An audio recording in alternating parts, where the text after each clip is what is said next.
नमस्कार. 7 spiritual law of सक्सेसच्या 10व्या सत्रामध्ये आपल्या सर्वांचं मी मनापासून स्वागत करतो. आपल्या सर्वांना मी ॲप्रिशिएट करतो, अॅक्नॉलेज करतो की तुम्ही आज 10वा दिवस आहे इतक्या सकाळी उठून या सेशनला उपस्थिती लावत आहात आणि मॅक्झिमम व्हिडिओ ऑन करून तुम्ही हे सेशन करत आहात. तर सर्व TMP डिस्ट्रीब्युटर आणि काही गेस्ट असतील त्यांचे सर्वांचे मी स्वागत करतो आणि आज चौथा सिद्धांत, न्यूनतम प्रयास का सिद्धांत जो आहे, लीस्ट एफर्ट, याला आपण कंप्लीट करण्याच्या दिशेनं वाटचाल करणार आहोत. तर मिशनने सुरुवात करूया आपण आपल्या आजच्या सत्राची. तर भारती कुमावत मॅडम यांना मी आमंत्रित करतो मिशनसाठी. वेलकम मॅडम, स्वागत आहे तुमचं. धन्यवाद सर। वेलकम. मैं भारती कुमावत आपका टीम माय पॉसिबिलिटीज में दिल से स्वागत करती हूँ। डायरेक्ट सेलिंग इंडस्ट्री में पूरी दुनिया में यह एक अकेली ऐसी टीम है जो अपने मूल्यों को लेकर मिशन और विजन पर काम करने के लिए प्रतिबद्ध है। हमारा मिशन है संभावना के द्वारा लोगों को उनके जीवन में ताउम्र आनंदी और उत्साही बने रहने के लिए मदद करे, ताकि वो उसके आसपास एक ऐसा वातावरण तैयार कर सके जिससे पूरी दुनिया में लोग संभावनाओं में जीने लगे। अगर आप भी इस तरह की जिंदगी जीना चाहते हैं तो मैं भारती कुमावत इस टीम का हिस्सा बनने के साथ साथ इस महान कार्य में योगदान देने के लिए आपको आमंत्रित करती हूँ। धन्यवाद। ग्रेट. धन्यवाद भारती मॅडम, खूप खूप धन्यवाद तुमचे की तुम्ही TMPचं मिशन या ठिकाणी क्रिएट केलेलं आहे. आणि कालच्या सत्रामध्ये खूप साऱ्या ओपनिंग तुम्हाला मिळाल्या आहेत की जीवन किती सहजपणे जगता येऊ शकतं याचं एक झलक तुम्हाला काल दिसलेली आहे. पण आता ती जी झलक तुम्हाला दिसली, त्या झलकला परिवर्तित कसं करायचं की आपल्या जीवनामध्ये ते कायमस्वरूपी राहील, त्याच्यासाठी काय एक्झॅक्ट आपल्याला प्रॅक्टिस करायची आहे, हे पण आपण आजच्या सत्रामध्ये बघणार आहोत.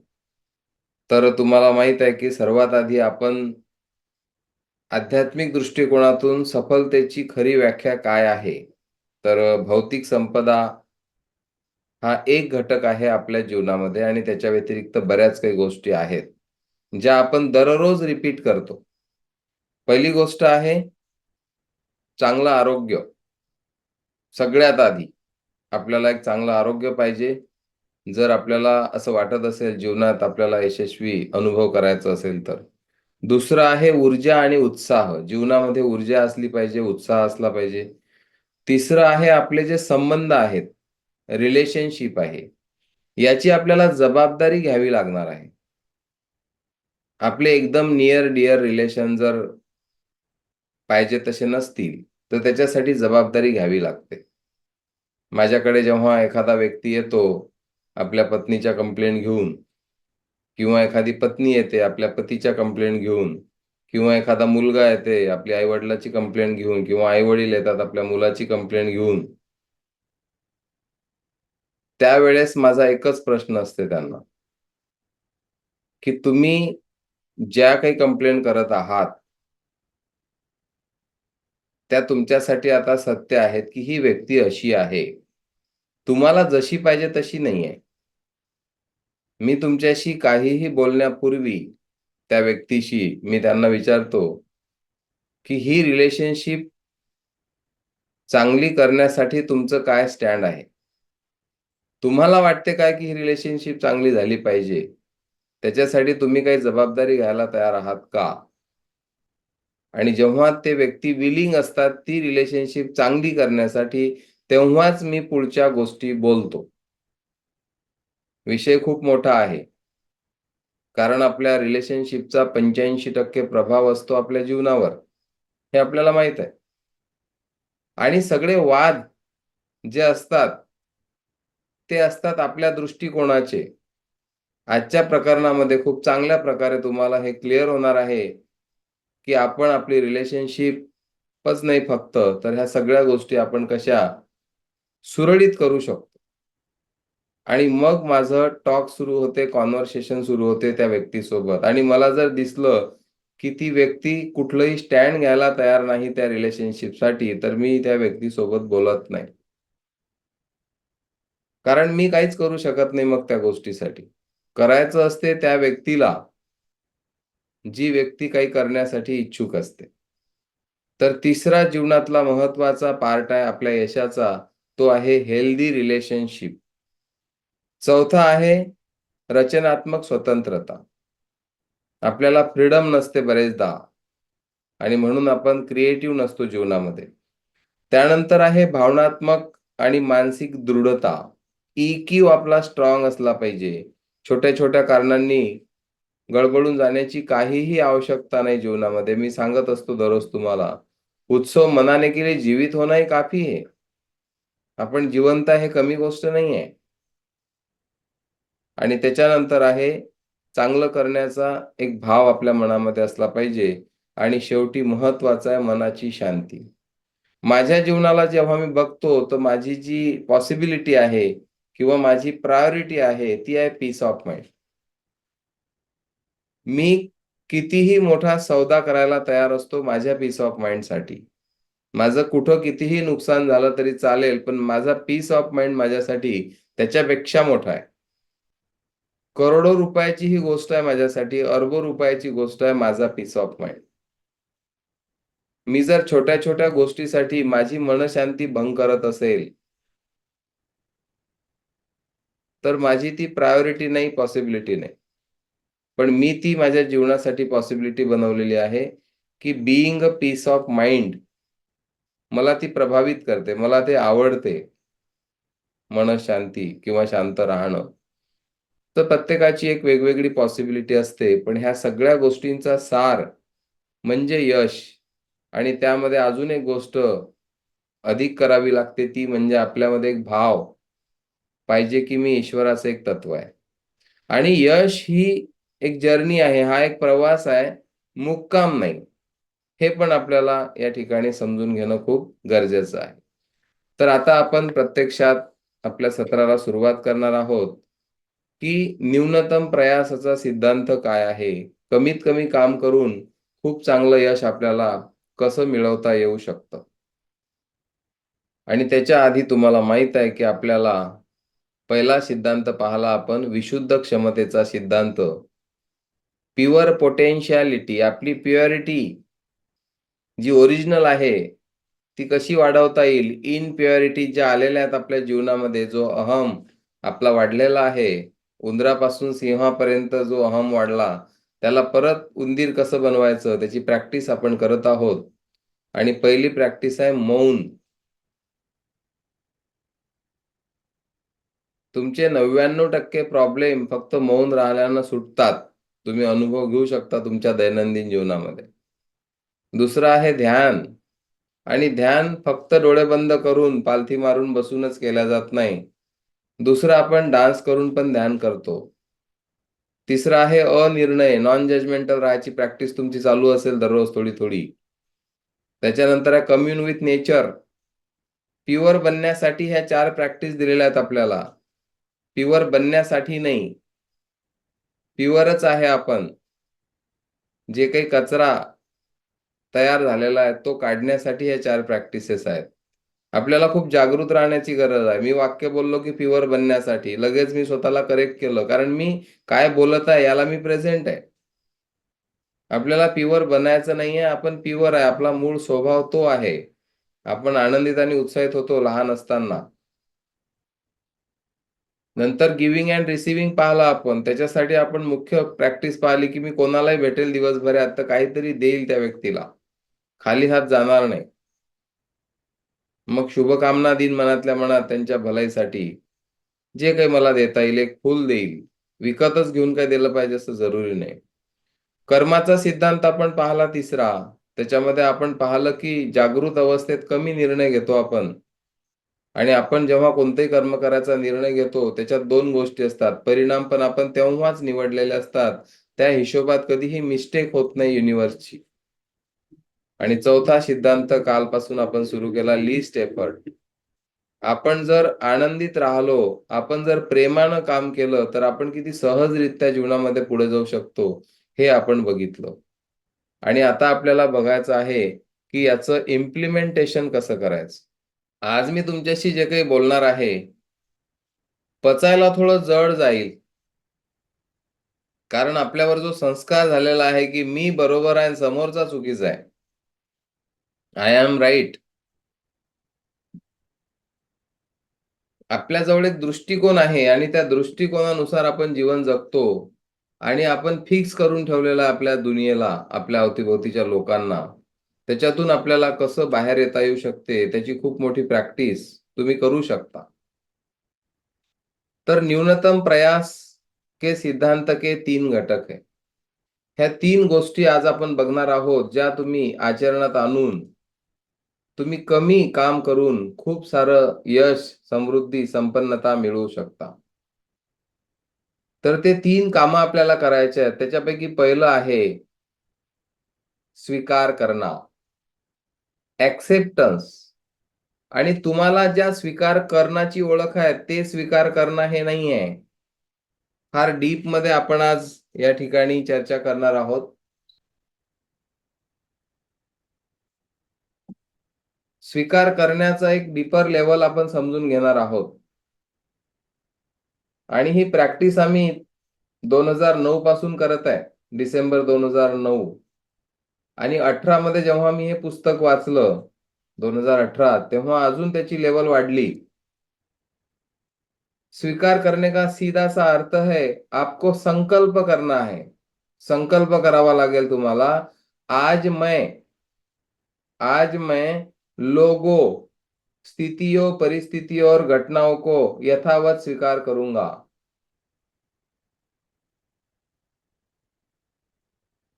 आपण अफर्मेशन दिलं होतं टीम माय पॉसिबिलिटीच्या सेकंड अॅनिव्हर्सरीला तुम्हाला प्रिंट करून कलरमध्ये.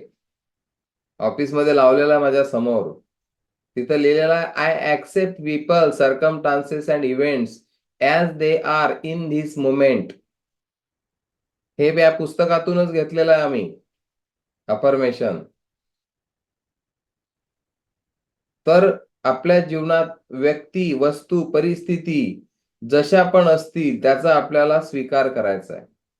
अर्थात मैं यह स्वीकार करके चलूंगा कि प्रत्यक्ष पल वैसा ही है जैसा इसे होना था. हा जो क्षण आहे, हा असाच असायला पाहिजे होता जसा आता आहे. क्योंकि सारा जगत ठीक वैसा ही है जैसा इसे होना था. सारा जगत. पुढे त्याच्यात लिहिलेलं आहे, this moment is as it should be. ही सिच्युएशन जी आहे ना, तुम्ही इथं झूम मीटिंगवर आलेले आहात ना, हा क्षण असाच असायला पाहिजे होता जसा आहे. किंवा आता झूम मीटिंग जॉईन करण्यापूर्वी घरात काही झालं असेल थोडंफार, ते तसंच झालं जसं असायला पाहिजे होतं, व्हायला पाहिजे होतं. याचा स्वीकार करावा लागेल आपल्याला. कारण हे जग फक्त तुम्ही नाही, तुमच्या अवतीभोवतीचं सगळं जग तसंच आहे, जसं आत्ताच्या क्षणाला असायला पाहिजे होतं. यह पल, यह प्रत्यक्ष पल जिसे कि आप इस समय देख रहे हैं, अनुभूति कर रहे हैं, वह उन समस्त पलों की परिणति है. त्या सगळ्या वेगवेगळ्या घटनांची ती परिणती आहे, जिसमें आप अतीत में होकर आए हैं. ज्या भूतकाळातून आपण येऊन इथं बसलेलो आहे आता. जसं की मी रात्री उशिरा झोपलो असेल, मी उदाहरण दिलं होतं. तर हे तर भूतकाळ झाला, की मी रात्री उशिरा झोपलो आणि त्याचा परिणाम आत्ताच्या क्षणाला काहीतरी झाला असेल. आपण घाईघाई उठलो असेल, घाईघाईत काही हातून सकाळी सांडउलट झाली असेल, काही चुका झाल्या असतील. तर हे जे आता घडलं, तुम्ही घसरून पडले असाल, काही लागलं असेल, तर ही जी घटना घडली आत्ताच्या क्षणात तुमच्या जीवनात, ही आत्ताच्या क्षणात घडलेली तुम्हाला दिसत आहे. पण ही आताच्या क्षणात घडलेली नाहीये. भूतकाळामध्ये तुम्ही जे काही केलं, जे करून आलो आपण, त्याची परिणती, त्याचे परिणाम हे आहेत, की ही सिच्युएशन अशी घडून आलेली आहे. वर्तमान का यह पल जैसा है वैसा, वह वैसा इसीलिए है क्योंकि समूचा जगत इस पल ठीक वैसा ही है जैसा इसको होना था. हे सगळं जग आताच्या क्षणाला जसं पाहिजे होतं तसं आहे. इसलिए जब आप प्रत्यक्ष पल के विरुद्ध संघर्ष कर रहे होते हैं, जेव्हा आपण विरोध करतो कोणत्याही गोष्टीला, पत्नी नाराज झाली असेल तर नाराज होतच असतात, होऊ द्या, ऍक्सेप्ट करा. तेव्हा त्या क्षणाला ऍक्सेप्ट करा. सगळ्यात पहिलं काम आहे स्वीकार करणं. पण जेव्हा आपण विरोध करतो छोट्या छोट्या गोष्टीला आणि मोठ्यात मोठ्या गोष्टीला, तेव्हा तब वास्तव में आप समूचे जगत के विरुद्ध संघर्ष कर रहे हैं. म्हणजे ती जी सिच्युएशन आहे तुमची, तुमच्या जीवनात ती युनिव्हर्सनं आणलेली आहे. आणि तेव्हा तुम्ही ज्याला विरोध करता तर तुम्ही युनिव्हर्सला विरोध करता. हा खूप मोठा विषय आहे. याला ज्या व्यक्तीनं समजलं तो व्यक्ती विरोध करणं सोडून देणार आजपासून. कारण गॅरंटी आहे की तुम्ही जिंकणार नाहीये. गॅरंटी आहे. इसके बजाय आप यह निर्णय कर सकते हैं कि आज आप प्रत्यक्ष पल के विरुद्ध संघर्ष न करने के द्वारा समूचे जगत के विरुद्ध संघर्ष करने से भी दूर रह सकते हैं. तुम्ही जेव्हा त्या गोष्टीला विरोध करण्यापासून दूर राहाल तर तुम्ही पूर्ण जगाचा, या युनिव्हर्सचा, या सृष्टीचा विरोध करण्यापासून स्वतःला दूर ठेवणार आहात. इसका अर्थ यह है कि वर्तमान पल को, प्रत्यक्ष पल को स्वीकार करना आपके द्वारा परिपूर्ण व संपूर्ण रूप से हो रहा होगा. पूर्ण स्वीकार करा. स्वीकार करा सगळ्यात पहिले. इथं काही जजमेंटल होऊ नका. काहीही डोक्यात किचकिच चालू असेल तिला ऑब्झर्व करा. कारण हे पुस्तक कंप्लीट नाही झालं. हे चॅप्टरही कंप्लीट व्हायचं आहे. पुढे आतून काय सांगतात आपल्याला ते बघा. हे स्वीकार करणं म्हणजे याला म्हणतात ब्रेकडाऊन डिक्लेअर करणं. माझ्या जीवनात काहीतरी ब्रेकडाऊन आला, मी सगळ्यात आधी डिक्लेअर करायला पाहिजे की हा ब्रेकडाऊन आहे माझ्या जीवनात. डिक्लेअर केलं की आपण तिथून थोडे बाहेर येत असतो. विरोध संपून जातो आपला जेव्हा आपण स्वीकार करतो, म्हणजे डिक्लेअर करतो. तर आपल्याला हे बघायचं आहे की या संघर्षापासून आपल्याला दूर राहायचं आहे. वर्तमान पल को, प्रत्यक्ष पल को स्वीकार करना आपके द्वारा परिपूर्ण व संपूर्ण रूप से हो रहा होगा. तब आप चीजों को वैसा ही स्वीकार करने लगते हैं जैसी की भी है. जशी ती आहे सिच्युएशन, न की वैसी. हे वाक्य खूपच महत्वाचं आहे तुमच्या सर्वांसाठी आणि माझ्यासाठी पण. न की वैसी, जैसी कि उनका होना आप प्रत्यक्ष पल में चाह रहे हैं. म्हणजे तुम्हाला वाटते की ही सिच्युएशन अशी असायला पाहिजे होती, तशी नसणार आहे ती. जेव्हा आपण स्वीकार करतो तब आप चीजों को वैसा ही स्वीकार करने लगते हैं कि जैसी वे है. न कि वैसी जैसी कि आप उनका होना अभी प्रत्यक्ष पल में चाह रहे हैं. आपके चाहने से दुनिया नहीं चलने वाली. तुम्हाला जसं वाटते तसं तुमच्या घरातले सगळे मेंबर वागतील असं नाही होणार आहे. त्यांना तुम्हाला स्वीकार करावा लागणार आहे ते जसे आहेत तसे. मग तुम्ही होप ठेवू शकता भविष्यात अजून वेगवेगळ्या गोष्टींची. पण आत्ताच्या क्षणाला जर काही घडलं असेल तर तेव्हा तुम्हाला स्वीकार करणं गरजेचं आहे त्या गोष्टीला. इस बात को समझना बहुत महत्वपूर्ण है. ही गोष्ट समजून घेणं खूपच जास्त महत्वाचं आहे. भविष्य के लिए तो आप यह चाह सकते हैं. आताच काहीतरी घटना घडली आणि आता काहीतरी धुसफूस झाली तर आता सगळ्यात पहिले स्वीकार करा. भविष्यात संबंध चांगले होण्याची होप आपण ठेवू शकतो. पण तुम्ही म्हणसाल नाही आत्ताच चांगले झाले पाहिजे, आत्ताच्या आत्ता चांगले झाले पाहिजे, असं होणार नाही.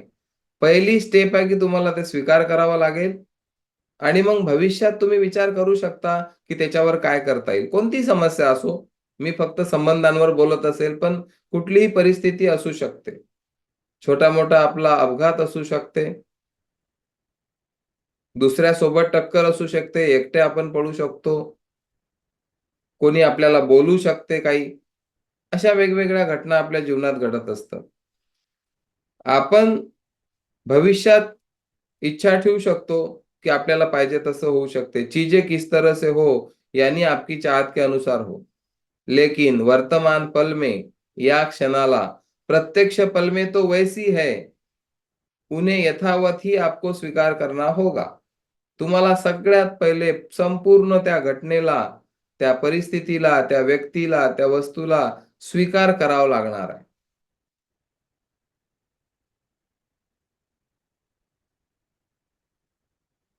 काल आम्ही एका ठिकाणी गेलो रात्री आणि गाडीचं टायर पंक्चर झालं. एक गिट्टीचा खडा गेला त्याच्यामुळे. रात्री 9:30 वाजताची वेळ होती आणि एका छोट्या गावामध्ये आम्ही होतो. विठ्ठल वायझोळे सर माझ्यासोबत होते आणि ऑब्झर्व्ह करा तुम्ही या गोष्टीला, मी घटना सांगत आहे तुम्हाला. जसं आम्ही उतरलो आमच्या मित्रांकडे जायसाठी, तर राइट साइडच्या समोरच्या टायरमधून त्यांना आवाज आला, हवा जाण्याचा. मी खूप मायन्यूट ऑब्झर्व्ह करत आहो या घटनेला.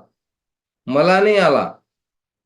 बरं कोणालाही येत नाही जनरली, पण त्यांना आला. मग ते जवळ जाऊन बघितलं, तर टायर पंक्चर झालेलं होतं आणि चांगलं स्पीडनं हवा चाललेली होती टायरमधून. पण मी इतका प्रेझेंट होतो त्या गोष्टीला, की एक सुईच्या टोका एवढाही मी रिएक्ट नाही केलं त्या घटनेला. बघितलं, दिसलं, हवा जाऊन राहिली, ॲक्शनमध्ये आलो आम्ही लगेचच्या लगेच. मग ते मित्र आमचे खाली आले. मग आम्ही बघितलं समोरच एक दुकान होतं, पण त्याच्याजवळ हवा नव्हती. त्यांनी शिफ्ट केलेलं होतं. मग ते लगेच गेले दुसऱ्या दुकानदाराला भेटले. तो पंक्चरचं सामान घेऊन आला. तोपर्यंत हवा टायरमधली मॅक्सिमम निघून गेलेली होती. ते पंक्चर काढता येणार नव्हतं. मग ते म्हणत, "गाडी तिकडे घ्या." तर मी लगेच ती गाडी काढली, तिकडे नेली. मग त्यांनी जनरेटर सुरू केलं. त्यांच्या ह्याच्यात हवा भरली ती. मग टायरमध्ये भरली. मग त्यांनी पंक्चर काढलं. आणि हे सगळं रिलॅक्स स्मूथमध्ये चालू होतं. नॉर्मल चर्चा चालू होत्या. कुठलाही त्या घटनेचा असा इतकासा सुद्धा इम्पॅक्ट नव्हता. आणि मग पूर्ण हवा भरली. त्या व्यक्तीला म्हटलं, "किती पैसे झाले?" ते म्हणे, ₹70. मी 100 ची नोट दिली आणि त्यांना म्हटलं, "राहू द्या." मी ₹30 परत नाही घेतले. आणि त्यांना मी धन्यवाद दिले आणि आम्ही मग गाडीत बसून परत आलो आणि त्यांच्यासोबत मीटिंग केली. आता तुम्ही म्हणाल, "याच्यात काय मोठी गोष्ट आहे सर, आमची गाडी पंक्चर होते." आम्ही पण असंच करतो. मला ही घटना शेअर करायची याच्यासाठी होती, की सगळेच लोकं असं नाहीत करत. जेव्हा तुम्हाला कळते रात्री 9:30 वाजता गाडी पंक्चर झाली, सगळ्यात पहिला काय विचार येतं, "अरे यार!" आपण असं करतो, "काय प्रॉब्लेम आहे यार, आता कसं? आता पंक्चरचं दुकान चालू असेल का? उगाचच आलो." आणि हे रोडचे बांधकामं, गिट्टी पडलेली होती तिथं.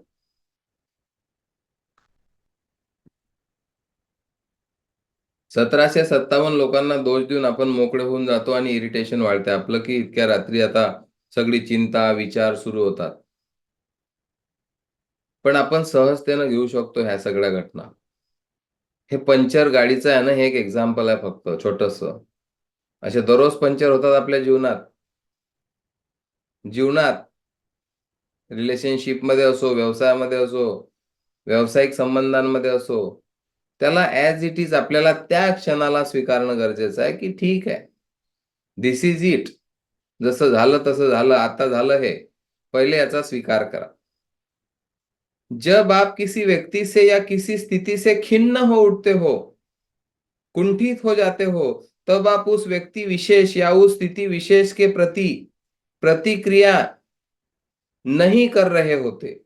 हा मुद्दा थोडा अवेअर होऊन ऐकायची गरज आहे तुम्हाला. जेव्हा आपण एका व्यक्तीबद्दल नाराज होतो, की काय यार हा माणूस आहे. खरंच आहे ना? पश्चात्ताप होतो आपल्याला. असे प्रसंग वैवाहिक जीवनातही येतात. लक्षात घ्या हा मुद्दा.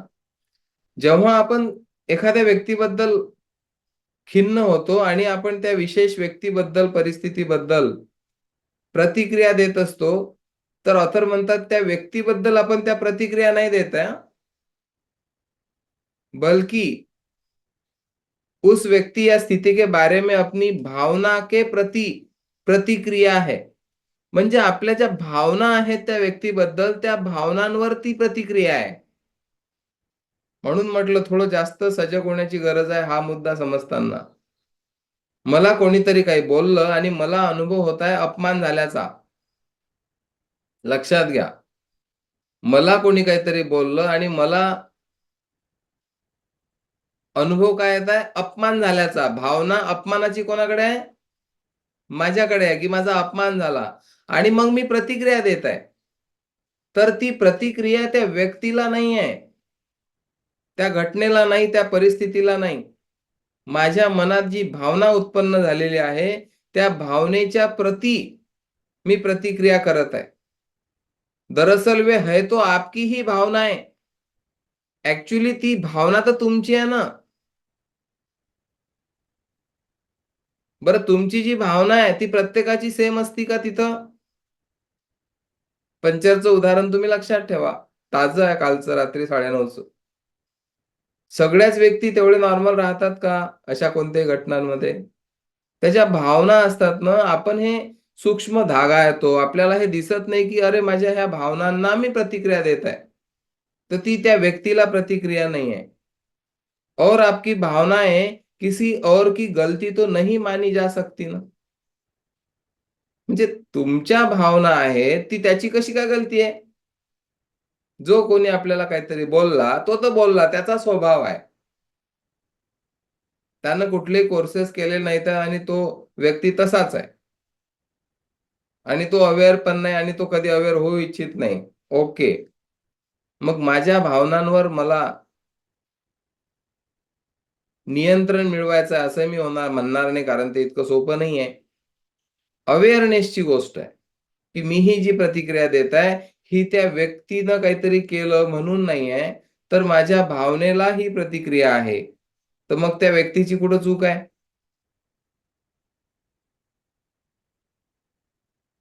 जब आप यह बात पूरी तरह समझ लेते हैं, जान लेते हैं, तब आप यह ज़िम्मेदारी लेने के लिए भी तैयार हो जाते हैं, की आप क्या महसूस करते हैं. जेव्हा तुम्ही जाणीव घेता या गोष्टीची, जाणता है की अरे, ही माझी भावना आहे. तेव्हा तुम्ही जबाबदारी घेऊ शकता त्या गोष्टीची, की मी काय अनुभव करत आहे आता और फिर उसे बदलने के लिए भी तैयार हो जाते आप. जेव्हा तुम्हाला कळते की अरे, ही तर माझी भावना आहे, तर मी ही भावना बदलू शकतो ना. भावना बदलना माझ्या हाथी है. तब आप अपनी स्थिति और उन तमाम घटनाओं को भी स्वीकार करने में सक्षम हो जाते हैं, जिन्हें की आप समस्या के रूप में देख रहे होते हैं. म्हणजे आधी तुम्ही त्या घटनेला एक समस्या म्हणून बघत असता, परंतु जेव्हा तुमचा अवेअरनेस वाढतो, तेव्हा तुम्हाला लक्षात येते की अरे, ही तर माझी भावना आहे. जेव्हा दोषारोपण करायचा विषय येतो ना, तर आपण कोणालाही कशाहीसाठी दोषी ठरवू शकतो. पण जेव्हा जबाबदारी घ्यायचा विषय येतो, तर दुसऱ्याला दोष देण्याची गरजच पडत नाही. म्हणजे 2 गोष्टी आहेत. मी रस्त्यावर गाडी घेऊन निघालो आणि मला कोणाचा तरी धक्का लागला. तर मी दोष देईल की मी तर माझ्या साइडनंच होतो. समोरच्यानं येऊन मला ठोकलं. खरं आहे ना, जे आहे ते आहे की त्या व्यक्तीनं ठोकलं ना. मी तर शांत होतो, माझी गाडी उभी होती एका जागी. मग चूक कोणाची? त्या व्यक्तीची. पण मी या दृष्टिकोनातून जेव्हा विचार करतो, की मी माझी जबाबदारी घेतो, की माझी गाडी तिथं उभीच नसती तर?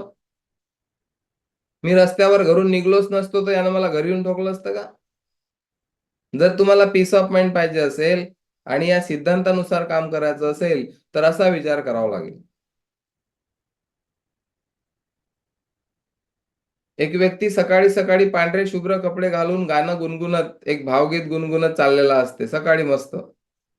पावसाळ्याचे दिवस आहेत. फ्रेश असते, प्रसन्न असते एकदम आणि तेवढ्यात एक फोर व्हीलर त्या माणसाजवळून जाते आणि त्या माणसाच्या अंगावर पूर्ण चिखल उडते. ही एक घटना आहे. आणि आता त्या माणसाची जी शांती होती, जी प्रसन्नता होती, जे गाणं गुणगुणत चालला होता, ते सगळ्याची वाट लागली. आणि तुम्ही कल्पना करा आता या घटनेत. तो माणूस त्या गाडीवाल्याला शिवीगाळ करत आहे. जे वाटेल ते बोलला तो माणूस, की हे गाडेवाले असेच असतात, यांना दिसत नाही काय, मी एवढा रस्त्याने चाललो, याला तर मी आता दाखवतोच. तो त्याच्या मागे धावेल किंवा प्रयत्न करेल, मित्राला फोन करेल, अरे आता एक गाडी गेली, त्याला पकड पुढच्या चौकात. आणि सगळा दिवस खराब. राग आलेला आहे त्या माणसाला. विचार करा या घटनेमध्ये काय होऊ शकलं असतं अजून.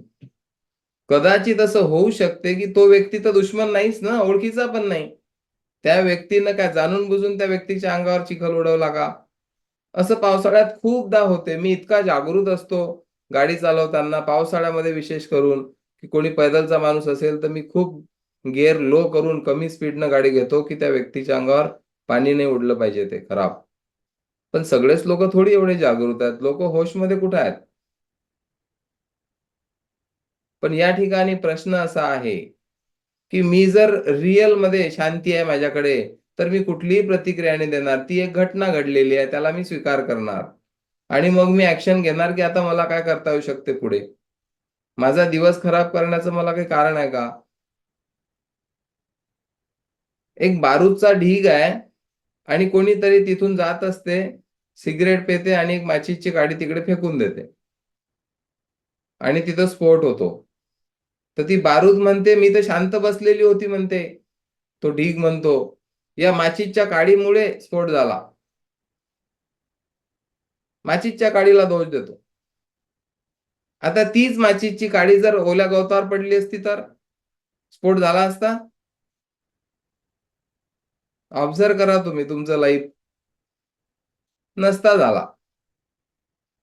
विहिरीमध्ये जर पाणी नसलं, तर तुम्ही कितीही बकेट विहिरीमध्ये खंगरली, तर त्या बकेटीत पाणी येईल का? पण हे आपण आपला अवेअरनेस नसल्यामुळे समजून घेत नाही, की मला राग आला कारण लोकांनी आणला. लोकं दोषी आहेत त्याच्यासाठी. मी अशांत आहे कारण लोकं दोषी आहेत. पण मला हे माहीत नाही, की माझ्याजवळ जर फक्त शांती आणि शांती असेल, तर कोणी काहीही केलं, तर अशांती कुठून बाहेर येईल? राग कुठून बाहेर येईल? हा मुद्दा समजून घेणं कशासाठी गरजेचं आहे? आपल्या जीवनातली मेहनत कमी करायची असेल तर. नाहीतर मग दुनिया में सब कुछ उपलब्ध है. सवाल सिर्फ इतना है आपको क्या चाहिए? आपको शांति चाहिए? तो उपलब्ध है. मिल सकती है आपको. तुम्हाला कमी मेहनतीच्या सिद्धांतावर काम करायचं आहे जीवनामध्ये, करू शकता तुम्ही. पण त्याच्यासाठी ह्या गोष्टीची प्रॅक्टिस करावी लागेल. नाहीतर मग तो संघर्ष, ती चिड आयुष्यात थांबणार नाही. आणि मग तुम्ही पुस्तक वाचताल top 5 regret of the dying ब्रोनिवेअरचं. 5 सगळ्यात मोठे पश्चाताप जे मरताना लोकं करतात ते आपल्याला होतील. मागं वळून पाहू, अरे जीवन तर गेलं हातून. मग काय मी करू शकलो असतो? मी स्वतःला खुश ठेवण्याचा निर्णय घेऊ शकलो असतो. अरे मी घेतलाच नाही. मी दुःखी राहिलो. मी चिडचिड करत राहिलो. मी नाराज राहिलो. निर्णय आपण घेत असतो दररोज. प्रत्येक क्षणाला 2 रस्ते आपल्याला मिळत असतात. तर आता एक गोष्ट पूर्ण झाली. 3 घटक आहेत ह्या सिद्धांताला आचरणात आणण्याचे. पहिली गोष्ट, कोणत्या लेव्हलला स्वीकार करायच्या घटनांना, वस्तूंना, परिस्थितींना आपण बघितलं. दुसरं आहे जिम्मेदारी लेना. जेव्हा तुम्ही स्वीकार करता, तेव्हा तुम्ही जबाबदारी घेण्याच्या स्पेसमध्ये येता. आपल्याला सगळ्यात आधी स्वीकार करावं लागते, तरच आपण जबाबदारीच्या फेजमध्ये जाऊ शकतो. डायरेक्ट जबाबदारी नहीं घेता येत.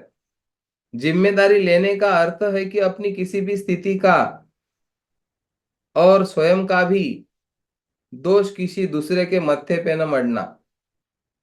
पण ओव्हरऑल जीवनामध्ये आपण बघतो लहानपणापासून मुलं पण घरात दोघं असतात. काहीही झालं, की एक मुलगा दुसऱ्या मुलाला दोष देते, यानं केलं. तो त्याला दोष देते. जे मी एक तुम्हाला सांगितलेला होता जोक. एक अमेरिकन आणि एक भारतीय बसलेले होते आणि खूप गोष्टी करत होते. अमेरिकेतल्या तो गोष्टी सांगायचा. त्याच्या सगळ्या ऐकल्यावर हा म्हणे, "तुमचं अमेरिका तर काहीच नाही. आमच्या देशानं असं कॉम्प्युटर शोधलं, ज्याच्यात मानवीय गुण आहेत." तो अमेरिकेवाला उठून उभा राहिला, हैराण झाला. म्हणे, "बापरे! असं कोणतं कॉम्प्युटर आहे?" "काय आहे?" म्हणे, "त्याच्यात विशेष मानवीय गुण?" तर ते असं आहे म्हणे, की 2-4 कॉम्प्युटर असतात लॅबमध्ये. एका कॉम्प्युटरच्यानं काही मिस्टेक झाली, तर ते कॉम्प्युटर म्हणते, की बाजूच्या कॉम्प्युटरच्यानं झाली. हा मानवीय गुण आहे म्हणते त्या कॉम्प्युटरमध्ये. असं कम्प्युटर भारतात शोधून काढलं गेलं. म्हणजे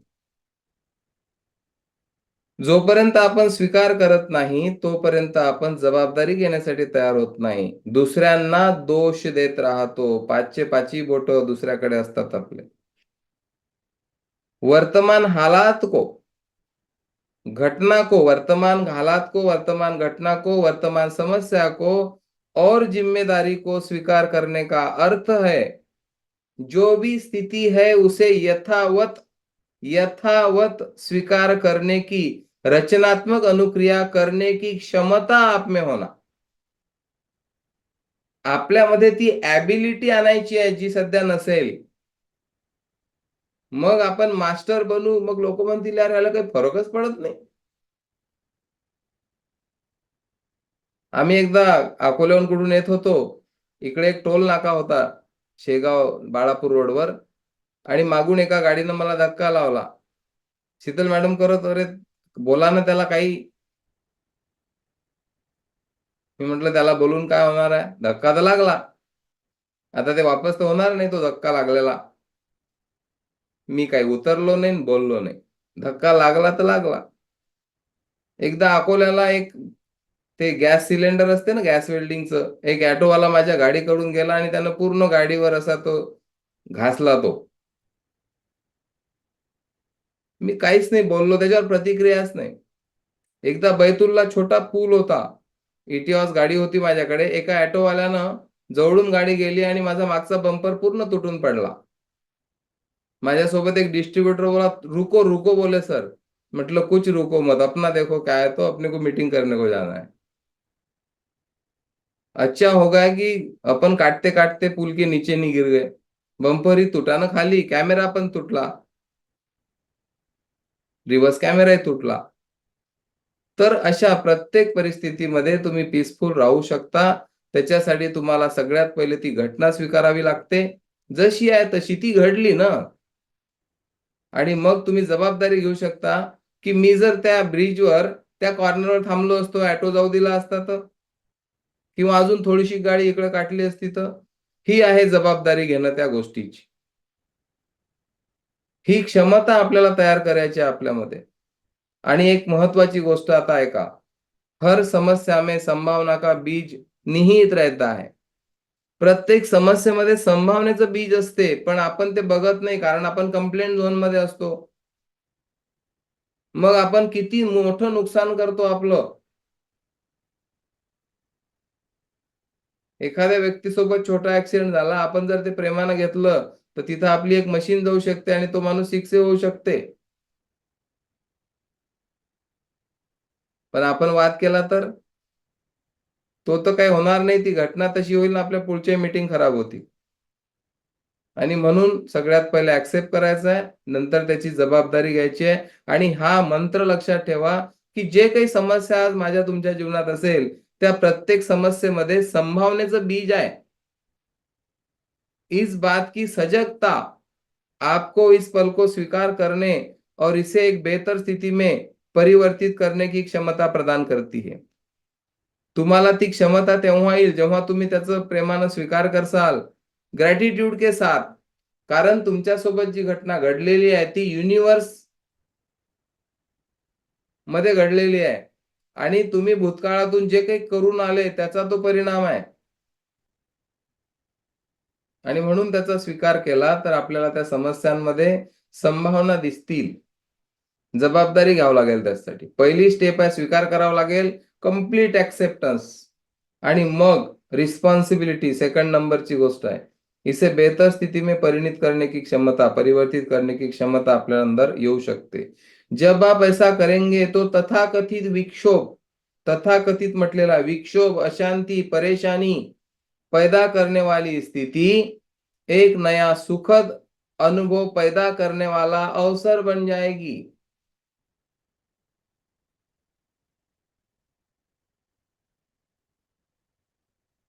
आम्ही जेव्हा एका कंपनीत काम करत होतो तिथं अशा स्टोऱ्या सांगायचे. खेड्यापाड्यात ते काम होतं.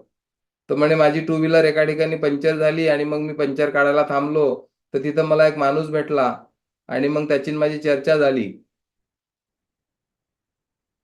आणि मग आमची ओळख झाली आणि तो जॉईन झाला आणि आज तो माझा मेन लीडर आहे. बरं झालं म्हणे माझी गाडी पंक्चर झाली. कारण गाडी पंक्चर झाली नसती तर मी तिथं गेलो नसतो, तो माणूस भेटला नसता आणि इतकं सगळं घडलं नसतं. तर जे व्यक्ती तुमच्या जीवनात येतात, चांगले वाईट, ते सगळे व्यक्ती येण्यामागं अनेक कारणं असतात, ते आपल्याला समजायचं आहे. तर असं जर आपण केलं तर जे विक्षोभ, अशांती किंवा परेशानी आपल्या जीवनात तयार झालेली परिस्थिती असते, तिला आपण कन्व्हर्ट करतो एका सुखद अनुभवामध्ये आणि आपल्यासाठी तिथे एक अपॉर्च्युनिटी दिसते मग. प्रत्येक तथाकथित कष्टदायी, उत्पीडक और अत्याचारी व्यक्ती या स्थिती आपके शिक्षक बन जाएंगे. त्या सगळ्या वाईट घटना तुमच्या शिक्षक बनणार आहेत, बनू शकतात जर तुम्ही त्या दृष्टीने बघितलं तर. जब आप वास्तविकता की व्याख्या इस तरह से करना चुनेंगे, तब अपने आसपास आपको अनेक शिक्षक भी मिल जाएंगे और खुद को विकसित करने वाले अनेक अवसर भी. जे वाईट लोक तुमच्या जीवनात आले असतील, जे वाईट अनुभव लोकांनी तुम्हाला दिले असतील, ते सगळे लोक त्यांना एक शिक्षक म्हणून बघायचं आणि त्यांना धन्यवाद द्यायचा. आता काल मी संग्रामपूरला गेलो होतो. मग विठ्ठल वायझोळे सरांसोबत आम्ही चर्चा केल्या, की इथं आमचं टिनाच्या खोक्यात दुकान होतं, इथं आमचं दुधाची डेअरी होती, इथं आम्ही रस्त्यावर टेबल ठेवून ब्रेड बिस्किट विकत होतो. तर आमचं एक दुकान होतं मागच्या रस्त्यावर, मेन रोडवर नव्हतं आणि 3-4च महिने झाले होते. आम्हाला एसटीडी घ्यायची होती आणि आम्ही त्या घर मालकीणला एनओसी मागितली. चांगलं आम्ही काचाचं फ्रेम गिम बनवलं होतं, कार्पेट लावलं होतं, दूध डेअरी होती आमची विकासची. तर ती व्यक्ती म्हणे, तुम्ही एसटीडी टाकाल तर भाडं वाढेल म्हणे. आम्ही म्हटलं असं? आम्ही त्याच महिन्यात ते दुकान खाली केलं आणि मेन रोडवर आम्ही एक दुकान घेतलं मग दुसरं. आणि आम्ही त्या व्यक्तीला आजही धन्यवाद देतो. त्याही दिवशी आमच्या मनात कुठलाही त्या व्यक्तीबद्दल तिरस्कार गुन्हा नव्हती. धन्यवादाचीच भावना होती. कारण त्या व्यक्तीनं भाडं वाढवतो म्हटलं नसतं तर आम्ही तिथंच राहिलो असतो. मग आम्ही मेन रोडवर आलो आणि आमची तिथून बरीच प्रगती झाली. तर ती जी घटना घडलेली होती, ती व्यक्तीनी ते जे म्हटलं होतं, ते आमच्यासाठी चांगलं झालं. तेव्हा आम्ही लँडमार्क नव्हतो, ना अशी टेक्नॉलॉजी नव्हती, ना काहीच नव्हतं जीवनामध्ये. पण तो एक दृष्टिकोन होता, की ठीक आहे, आता ते झालं ना, आता पॉसिबिलिटी काय आहेत? त्याचा आपण विचार करू शकतो. ह्या जीवनातल्या घटना मी तुम्हाला सांगत आहे. ते व्यक्ती शिक्षक बनतात आपल्यासाठी. त्या घटना शिक्षक बनतात आपल्यासाठी, जेव्हा आपण या दृष्टिकोनातून विचार करतो. आणि मग तुम्हाला अपॉर्च्युनिटी दिसतात त्या ठिकाणी. जब कभी भी आपका सामना किसी तानाशाह, कष्टदायी शिक्षक, मित्र या शत्रु जैसी स्थिति से हो जाए, तो खुद को याद दिलाइए, यह पल जैसा है वैसा ही होना था.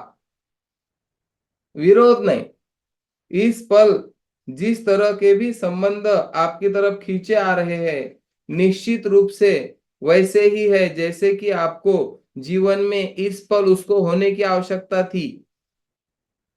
1.5 महिना आपण तळणावर सोडलेला आपला संत्र्याचा बगीचा,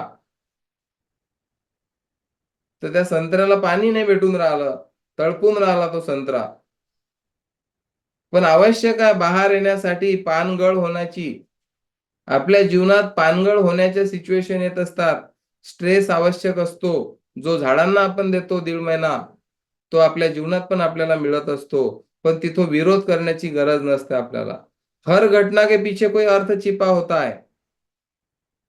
लिहून घ्या आपल्या मनामध्ये. Everything has purpose. हर घटना के पीछे अर्थ होता है. हर घटना. कोणतीच घटना जीवनात विनाकारण घडत नाही. आजपासून तुम्ही स्वतःला समजावून सांगा. और वह छुपा हुआ अर्थ आपके अपने विकास का कार्य करता है. तो अर्थ तुम्हाला शोधावा लागेल त्या घटनेत. मग तुमचं जीवन पुढे निघून जाणार आहे. पहिली गोष्ट, आपण स्वीकार केला यथावत संपूर्ण त्या गोष्टीचा. मग जबाबदारी घेण्याची एक भूमिका तयार झाली आपली आणि आपण पूर्ण रिस्पॉन्सिबिलिटी घेतली. आणि तिसरा तर खूपच पॉवरफुल मुद्दा आहे. अपना बचाव न करना, जस्टिफिकेशन. तिसरा पॉइंट आहे. तीसरा घटक है, अपना बचाव न करना. और इसका अर्थ है कि आप अपने बचाव में, यानी अपने दृष्टिकोण के बचाव में वाद विवाद न करें. जे आपण दररोज करतो, माझाच दृष्टिकोन योग्य आहे, वाद विवाद न करे, करने के प्रति हमेशा सजग रहे. बघा, वाक्य पहा किती महत्वाचं आहे. वादविवाद न करे म्हणजे सल्ला झाली. ऑथर म्हणतात वाद विवाद न करने के प्रति सजग रहे. जागृत ठेवा की वाद करून काहीच होणार नाहीये. एक गधा आहे उभा रस्त्यावर आणि एक माणूस तुम्हाला म्हणते की तो घोडा आहे. खरंच गधा आहे, पण तो माणूस म्हणते घोडा आहे आणि तुम्ही त्याच्याशी वाद घालता आणि तुमची सगळी शक्ती खर्च करता. त्याच्यात समजदारी नाही आहे. जर तुम्हाला सफल व्हायचं असेल जीवनात तर तुम्ही म्हणा मला गधा दिसत आहे, पण तुम्ही म्हणता तर घोडा असू शकते. विषय संपला. बघा, सजग राहायचं आपल्याला. इस बहस में पड़ना छोड़ दे कि दूसरे लोग आपके दृष्टिकोन को, आपकी बात को माने ही माने. आपलं कसं असते, नाही मेरी मुर्गी की एकी टांग जे म्हणतात समाजात लोक असतात, तो प्रकार आहे हा, की माझंच आहे का, हेच बरोबर आहे. आणि बरेचदा आपलं चुकलेलं असते, मग लक्षात येते नंतर. आणि लोक तर, मी प्रत्येक वेळेस अवेअर असतो, एखाद्या छोट्या मुद्द्यावर खूप भांडण करतात. आज गुगल आहे आपल्याजवळ. आता निवडणुका झाल्या. एखादा म्हणतो की हा व्यक्ती इतक्या मतानं आला. तो व्यक्ती अरे म्हणतो नाही नाही तो इतक्याच मतानं आला. आणि त्यांचा वाद होते. अरे मी म्हणतो मोबाईल काढा आणि एका सेकंदात विचारा ना. तिथं उत्तर आहे कोण किती मतानं आलं. असे किती प्रसंग असतात जीवनात की जे चुटकीत आता सॉल्व्ह होतात गुगलमुळे. त्याच्यासाठी पण आपण वाद करतो आणि माझाच दृष्टिकोन कसा बरोबर आहे याच्यावर खूप जोर देत असतो. अगर आप ध्यान दे तो पाएंगे कि लोग अपना 99% समय, 99% वेळ लोक याच्यात घालवतात की माझा दृष्टिकोन बरोबर आहे. मी म्हणतो ना, मला माहित आहे ना. तुम्हाला नाही माहित, मला माहित आहे ना, मी मास्टर आहे ना त्या विषयातला. माझा ऐका तुम्ही. जर तुम्ही लक्ष द्याल आजपासून, ऑब्झर्व्ह कराल तुमच्या अवतीभोवतीच्या जगामध्ये, तर लोक 99% वेळ दृष्टिकोन आपला कसा चांगला आहे, आपली गोष्ट लोकांच्या गळ्यात उतरवण्यासाठी ताकद खर्च करतात. अगर आप अपने दृष्टिकोन को, अपने बात को सही सिद्ध करने की तलब, तलब आहे आपल्याला आपलं सिद्ध करण्याची. त्याला जस्टिफिकेशन म्हणतो आपण. बिईंग इन एक्सलन्स मध्ये कव्हर होऊन राहिले सगळे मुद्दे आपले. आपण जस्टिफाय करतो की मीच कसं काय बरोबर आहे, का बरं माझी अचिव्हमेंट होत नाही आहे. जस्टिफाय प्रत्येक ठिकाणी आपण कंपॅरिझन करतो, आपण कंप्लेंट करतो आणि आपण जस्टिफाय करतो. आणि सुंदर जीवन आहे आपलं याच्यासोबत. पण त्या सुंदर जीवनाची एकदा जर चव लागली ना, की जिथं कंपॅरिझन नाही, जिथं कंप्लेंट नाही आणि जिथं जस्टिफिकेशन नाही की मीच बरोबर आहे. ते एक वेगळी लेवल आहे माणसाच्या जीवनाची. ही जी तलब आहे ना तुम्हाला, की माझाच दृष्टिकोन बरोबर आहे, ती तलब सोडावं लागेल. हॅबिट आहे ती. तो वाद विवाद में गवाई जाने वाली ऊर्जा आपको किसी अन्य सार्थक सदुपयोग में उपलब्ध रहेगी. ती ऊर्जा वाचून ठेवू शकतो आपण. आपली तलब सोडावं लागेल आपल्याला. तलब, माझंच बरोबर आहे सिद्ध करण्याची तलब सोडावं लागेल. जब आप इस प्रकार खुद का बचाव करने में लगे रहते हैं, दूसरों पर दोषारोपण करने में लगे रहते हैं और प्रत्यक्ष पल को न तो स्वीकार करते हैं तथा न ही उनके समक्ष समर्पण करते हैं, तब आपके जीवन में विरोध प्रतिरोध पैदा होता है. जेव्हा तुम्ही स्वतःच्या मतांचा बचाव करता दृष्टिकोनाचा, जेव्हा तुम्ही दुसऱ्यांना दोष देता, जेव्हा ही परिस्थिती स्वीकारत नाही, तुम्ही समर्पण करून टाकत नाही त्या गोष्टीला, तेव्हा तुम्ही विरोध तयार करता. काल बाबाशी मी बोलत होतो की एक कोणतं तरी गाव आहे. एका गावाजवळ एक गाव आहे. बाबाला म्हटलं ते 2 गाव आहेत, एक खुर्द आणि एक बुजुर्ग. बाबा म्हणत नाही रे, ते एकच गाव आहे. मी म्हणू 2 आहेत, बाबा म्हणत एकच आहे. आमची जिंदगी गेली म्हणत त्या रस्त्यानं. मग माझ्या लक्षात आलं. म्हटलं हो, माझं लक्ष नसेल, म्हटलं ते एकच गाव असेल. विषय संपला. किती छोटे छोटे उदाहरणं देताय मी तुम्हाला. विरोध तयार नहीं झाला मग त्या ठिकाणी आमच्या बापलेकांमध्ये. जब कभी भी आप विरोध प्रतिरोध करें तो यह बात देख व समझ लीजिए कि स्थितियों के विरुद्ध संघर्ष करना तो विरोध प्रतिरोध के केवल बढ़ाता ही है। तब आप बबूल के पेड़ की तरह, अड़ियल की तरह सीधे तन के खड़े रहना नहीं चाहेंगे, क्योंकि तूफान में अकड़ कर खड़े रहने के कारण वो तडक धाराशायी हो जाते हैं। बल्कि जे लोक नम्र असतात, लवचिक असतात, ते लोक वाचतात त्या गोष्टीपासून. तुम्हाला माहित आहे, जेव्हा तुफान येते, तुफान बघितलं असेल ना तुम्ही टीव्हीत किंवा पिक्चर मध्ये किंवा कुठं, हे मोठे मोठे झाडं उभे असतात, ते त्या तुफानात पडून जातात. कारण त्यांचा अहंकार मोठा असते. पण गवत असते, गवत ते झुकून जाते. आता काल मी रस्त्यात एका ठिकाणी थांबलो आणि खूप हवा होती, तर मी बघत होतो की ते गवत असं झुकलेलं होतं. आणि ते तुफान निघून गेलं की ते अजून उभं राहते. मग आपली अकड आपल्याला मारून टाकते. आणि ती तलब अशी असते अकडची, अधिकार आहे तो. अधिकार अधिकार पाहिजे का कमी मेहनत करून चांगलं यश पाहिजे, तुम्हाला ठरवायचंय. तुफानमध्ये मोठे मोठे झाडं गळून पडतात आणि गवताचे झाडं, जे छोटं छोटं गवत असते, ते जिवंत राहते. अपने दृष्टिकोण का, अपनी बात का बचाव करना बिल्कुल छोड़ दीजिए, बिल्कुल छोड़ दीजिए। जब बचाव करने के लिए आपके पास कोई बात होगी ही नहीं, तब किसी तर्क वितर्कों को, किसी वाद विवाद को पैदा होने की नौबत ही नहीं आने देंगे आप। अगर आप ऐसा हमेशा ही करते रहेंगे, यानी अगर आप भिड़ना और विरोध प्रतिरोध करना बंद कर देंगे, तब आप पूरी तरह से वर्तमान में जीने लगेंगे और यह अवस्था एक उपहार जैसी होगी, एक उपहार जैसी होगी। एक बार किसी ने मुझसे कहा था, अतीत तो व्यतीत हो चुका है, भूतकाळ तर निघून गेला ना भाऊ. ही घटना घडली, ही पण भूतकाळ झाली एका क्षणात. तो निघून गेलेला आहे आणि भविष्य तर अजून आलेलंच नाही की काय चिंता आपण करत राहतो. इसलिए जो विद्यमान है, जो वर्तमान पल है, वही जीवन है. हा क्षण जीवन आहे फक्त. याच्या मागे पुढे नाही, याच्या पुढे काहीच नाही. आपण या वर्तमान क्षणात कसं जगू, त्याची प्रॅक्टिस आपल्याला कशी करता येईल, हे बघणं खूप आपल्याला आवश्यक आहे. जब आप वर्तमान को स्वीकार कर लेंगे, उसे अंगीकार कर लेंगे, उसके साथ हिल मिल जाएंगे, तब हर आत्मा में आप परमानंद की प्रभा, आभा और प्रफुल्लता अनुभव करेंगे. प्रत्येक व्यक्तीमध्ये तेच तत्व तुम्हाला दिसायला लागेल. तो परमानंद तुम्हाला मिळू शकतो.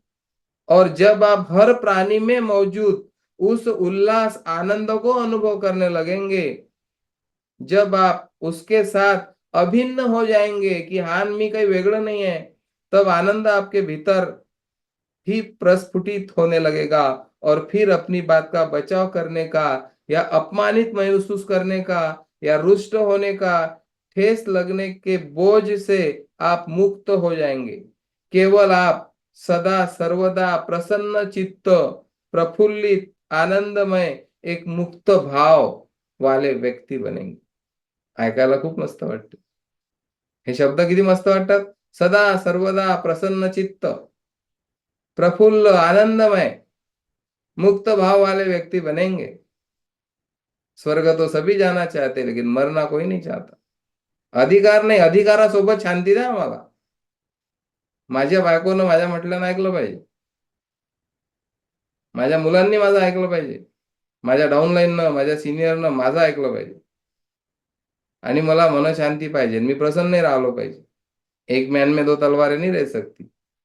तुम्हाला जर हे पाहिजे असेल, तर अकड सोडावं लागेल, दृष्टिकोन सोडावा लागेल, मीच राईट आहो हे सोडावं लागेल. Choice is yours. दुनिया में सब कुछ उपलब्ध हे कोटेशनचा अर्थ तुम्हाला कळून राहिला असेल. अकडून जीवन जगायचं अवेलेबल आहे, चॉईस आहे, जगू शकतो आपण.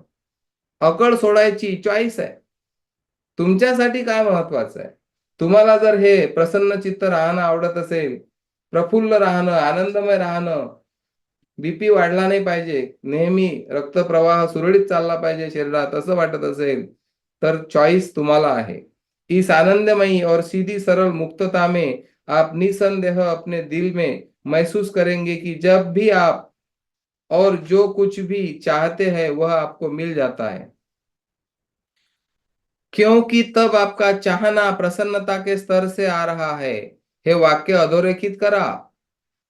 जेव्हा तुम्ही प्रसन्न चित्त असता, प्रफुल्लित असता, आनंददायी असता, तेव्हा तुम्हाला जे काही पाहिजे जीवनात ते सर्व काही मिळू शकते. कारण तेव्हा तुम्हाला जे पाहिजे असते त्याच्यासाठी प्रसन्नतेचा स्तर असते तुमच्याजवळ. ते प्रसन्नतेतून येत असते, न की चिंता, व्यग्रता और भय के स्तर से. बघा, सगळे लोक जीवनात मिळवत आहेत काही पण, पण काही लोक प्रसन्न चित्तानं मिळवत आहेत आणि काही लोक भीतीपोटी, चिंतेपोटी धावपळ करून मिळवत आहेत. दुनिया में सब कुछ उपलब्ध आहे. दोन रस्ते आहेत. तुम्ही प्रसन्न राहून, आनंददायी राहून पण मिळवू शकता सगळं जीवनात, आणि चिंता करून, भीतीच्या पोटी पण तुम्ही करू शकता. तब आपको अपनी मांग को सही सिद्ध करने की आवश्यकता नहीं पड़ेगी, बल्कि आप अपनी चाहत खुद को बस बता बता दिया करते की यार या महिन्यात शिक्षक व्हायचं आहे, मला व्हायचं आहे फक्त बस. त्याच्यात ईर्ष्या नाही, स्पर्धा नाही, चिंता नाही, भय नाही. प्रसन्न आहे तुम्ही, कुठलं टेन्शन नाही तुम्हाला. और अपने जीवन के हर पल में आपको संतोष, आनंद, हर्ष, मुक्तता, आत्मनिर्भरता का अनुभव येईल तुम्हाला. चॉइस आपली है. कैसा भी प्रतिरोध न करने के मार्ग पर चलने का संकल्प लीजिए. कैसा भी प्रतिरोध न करने का संकल्प आज हम सब करते हैं. 219 लोक आणि डबल टिबल असतील, 250-260 जण आपण इथं आहोत. कोणत्याच प्रकारचा विरोध आजपासून सोडून देऊ आपण. यह वह मार्ग है जिस पर चलते हुए प्रकृति की प्रज्ञा को प्रकट व अभिव्यक्त करती जाती है, स्वतः ही, बिना प्रयास, बिना संघर्ष. जब आप में स्वीकार करने, जिम्मेदारी लेने और अपना दृष्टिकोण का बचाव न करने का सुंदर सम्मिश्रण रहने लगेगा, तब आप अनुभव करेंगे कि आपका जीवन प्रवाह बिना प्रयास के सहजता से चल रहा. 3 गोष्टीचा संगम पाहिजे. स्वीकार करणं, जिम्मेदारी घेणं आणि स्वतःचा दृष्टिकोन वाचून न ठेवणं. राईटनेस, अधिकार सोडून द्यायचे आहेत. तर आपलं जीवनात आपण सहजतेनं सगळं काही करू शकू. जब आप अपने किसी एक दृष्टिकोन के साथ बंधे न रहकर, म्हणजे मेरी मुर्गी की एक ही टांग, याच्यातून बाहेर यायचं आहे. सभी दृष्टिकोनों के प्रति खुले रहते हैं. I am open end receptive. Open जर आपण राहतो, तब आपके सपने, आपकी इच्छाएं प्रकृति की इच्छाओं के साथ चला करती है. तब आप अपने इरादों को किसी मोह या आसक्ति के बिना, मोह या आसक्ति के बिना प्रकट कर सकते हैं और अपनी इच्छा के फूल खिलने के लिए उचित ऋतु के आने की सहज प्रतीक्षा करते हैं. होणारच आहे. तुम्ही 6A, 6A2-2-3 एक ऋतू येण्याची प्रतीक्षा करेल. मग तो माणूस एक वेळ येण्याची प्रतीक्षा करेल. हळबळ नाही होणार की अरे तो बघा 6A झाला, मी अजून नाही झालो, त्याचा बिझनेस पहा कुठं चालला, माझा तर अजून इतकाच आहे. इथं उभं नाही राहणार. मग आपण जेव्हा आपण याची प्रॅक्टिस करू, तो आपकी इच्छा का फूल अवश्य ही खिलेगा. सिद्धांत या ठिकाणी कंप्लीट झाला. तर हे लक्षात घ्या, जेव्हा आपला दृष्टिकोन आपण सोडून देऊन, किंवा आपला दृष्टिकोन आहे असे लोकांचे दृष्टिकोन आहेत,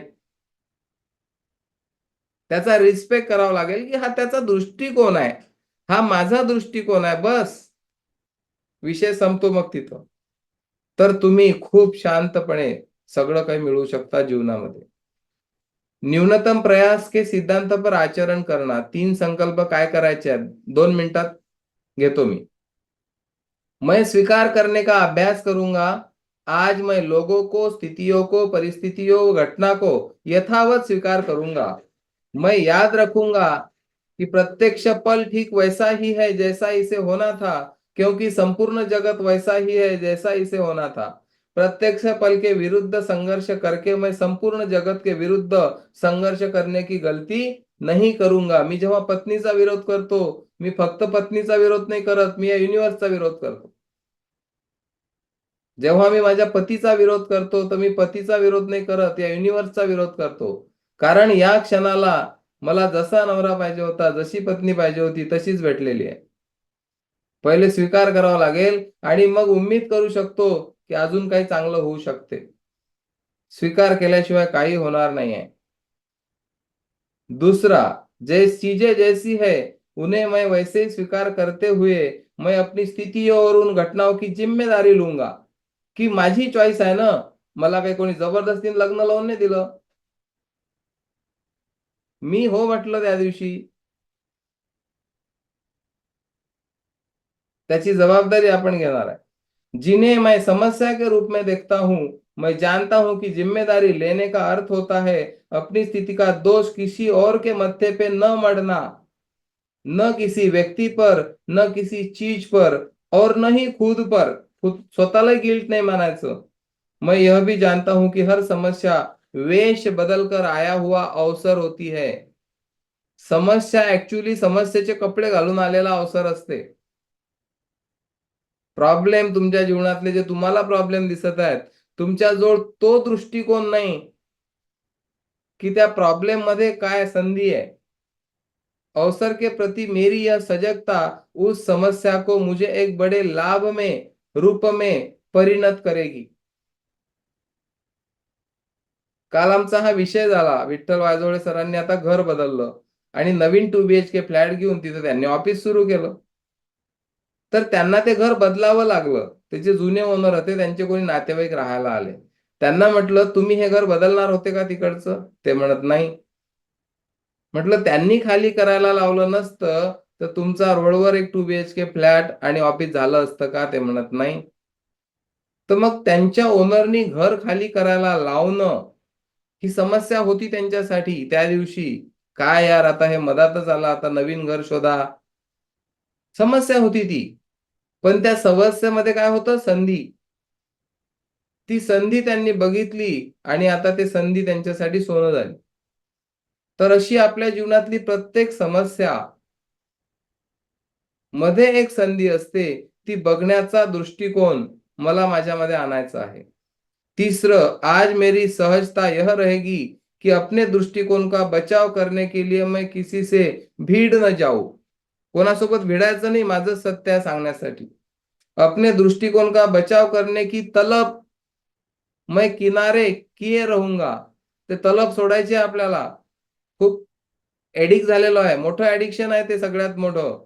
दारूपेक्षा, नशेपेक्षा खराब आहे ते. कुठल्याही मोठ्या नशेपेक्षा मोठं ॲडिक्शन आहे. माझंच बरोबर आहे हे म्हणणं. अपने दृष्टिकोन को सही सिद्ध करने की या लोगों को उससे सहमत कराने की मैं कोई आवश्यकता महसूस नहीं करूंगा. ठीक आहे ना. समोरचा जर नाही म्हणत आहे तर काही प्रॉब्लेम नहीं. मला आवश्यकता नहीं है की त्यानं मानलं पाहिजे माझा दृष्टिकोन. केवल अपने ही दृष्टिकोन पर अडियल अटूट की तरह अड़ा न रहकर मैं सभी के दृष्टिकोनों के प्रति खुला रहूंगा. धन्यवाद. आभार. तर आज आपला चौथा लॉ कंप्लीट झालेला आहे. Least effort. काही लोकांना वाटत असेल की काय जे लिस्ट एफर्ट, इतकं सगळं जर करावं लागत असेल तर हेच बरं आहे आपलं सध्या जे चालू आहे. कारण इतकं सोपं थोडी असेल ना आपला दृष्टिकोन जो आपण इतक्या वर्षापासून सांभाळून ठेवलेला आहे, की मी असा, माझं असं, माझ्यामुळे आहे हे सगळं. ते सोडायला सांगून राहिले तुम्ही. सौदा स्वस्त आहे की महाग आहे तुम्हाला ठरवायचं आहे. तर मी सेशन डिक्लेअर करतो या ठिकाणी आज कंप्लीट झालेला आहे. तर याच्यानंतर आपण जे बघणार आहे 5वा सिद्धांत, संकल्प और इच्छा का सिद्धांत. Intention and desire. संकल्प आणि इच्छेचा सिद्धांत उद्यापासून आपला सुरू होणार आहे आणि संकल्प इच्छेचं काय महत्व आहे ते आपण बघणार आहोत. Thank you very much. तुम्हाला मी शुभेच्छा देतो. आजचा दिवस तुमचा खूप सुंदर जाईल आणि तुम्ही हे जे या ठिकाणी बघत आहात हे प्रॅक्टिसमध्ये ठेवा तुमच्या जीवनामध्ये, तरच तुमचा ब्रेन त्या पद्धतीनं काम करायला लागेल, तुम्हाला सपोर्ट करेल. हा ब्रेन जिम आहे. जिममध्ये 4 दिवस गेल्यानं बॉडी बनत नाही. निरंतर प्रॅक्टिस करावी लागते आणि आपल्यालाच जिममध्ये जावं लागते. आपल्या घरातला दुसरा मेंबरनं जिम लावल्यानं आपली बॉडी बनणार नाही. आणि म्हणून हा कोर्स इंडिव्हिज्युअल जो जीवनात पुढे जाऊ इच्छित असेल त्याच्यासाठी आहे. प्रत्येकाचं वैयक्तिक जीवन आहे. आपला आत्म्याचा विकास आपल्याला करायचा आहे. आपली ऊर्जा आपल्याला प्रवाहित करायची आहे. Thank you very much.